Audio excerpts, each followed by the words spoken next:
প্রথম যখন গ্রেপ্তার হয়েছেন তখন প্রথম কিন্তু ক্ষমা চেয়ে গেছিলেন সবার কাছে যে আমি ক্ষমা চাই, আমি আর এমন কাজ করবো না। কিন্তু মানুষ মাত্রই ভুল, আবার হয়েছে, আবারও হইতে পারে। তুমি বড় মেহেরবান, তুমি মোর রহিম রহমান। মানুষ মাত্রই ভুল, আবার হয়েছে, আবারও হইতে পারে। বলেন কেমন লাগছে, ফিলিংস কেমন? জামিনের পর কেমন লাগছে বলেন? Feeling good.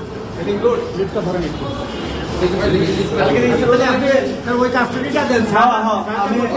অবশ্যই অবশ্যই।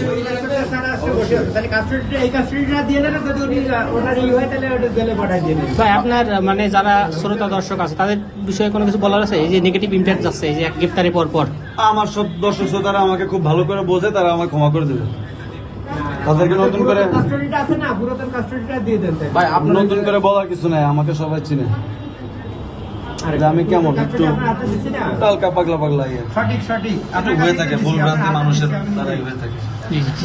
এর আগে প্রথম যখন গ্রেপ্তার হয়েছেন তখন প্রথম কিন্তু ক্ষমা চেয়ে গেছিলেন সবার কাছে যে আমি ক্ষমা চাই, আমি আর এমন কাজ করবো না। কিন্তু মানুষ মাত্রই ভুল, আবার হয়েছে, আবারও হইতে পারে। কিন্তু সব প্রতিবাদী মাফ করে দিয়ে না।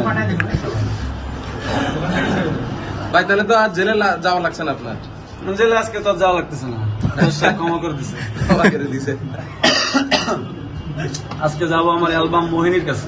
ও আচ্ছা, তো আপনার নতুন অ্যালবাম আসছে। 8টা গান থাকবে না? 8টা গান থাকবে। ভাই একটা রিলিক্স বলে যান একটু গানের। না এটা বলেন না ভাই, যেকোনো একটা ভাই গানের একটা ইয়ে করে 10 সেকেন্ড ভাই, আমার গানের লিরিক্স এত সুন্দর যে প্রত্যেকটা লিরিক্স দিয়ে একটা একটা টি শার্ট সম্ভব, মানে প্রত্যেকটা সেন্টেন্স দিয়ে একটা করে টি শার্ট বানানো সম্ভব। আমি যদি বলে দিই তাহলে একটা টি শার্ট আগের থেকে বেরো যাবে। ভাই তাহলে অন্য যেকোনো একটা গানের 10 সেকেন্ড যদি যে কোনো বিষয়ে। এই যে আজকে আসলেন,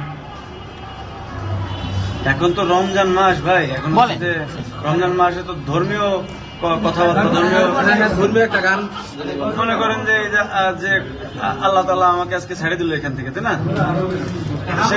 সেই খোদা তো অনেক মেহেরবান। আমার গান আছে এটা মেহেরবান। খোদা তুমি বড় মেহেরবান, তুমি মোর রহিম রহমান। এইটুকুই ঠিক আছে। ঠিক আছে, থ্যাংক ইউ ভাই। আসবে না খোদা তুমি মেহেরবান। আমরা আছি, সমস্যা নেই ভাই, প্রোটোকল আমরা আছি।